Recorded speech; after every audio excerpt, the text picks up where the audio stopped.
using a shipping crate I found stacked on some pallet wood. I'm going to turn it into an outdoor table.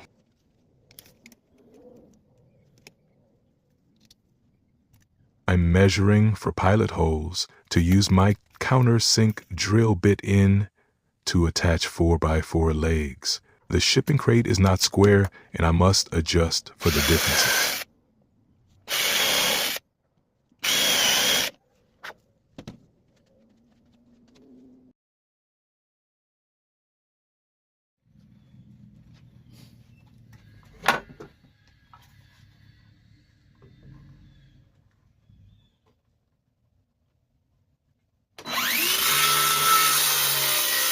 The bottom of the crate had these 3 runners crossing over that I'm going to shorten and turn into the base for the tabletop.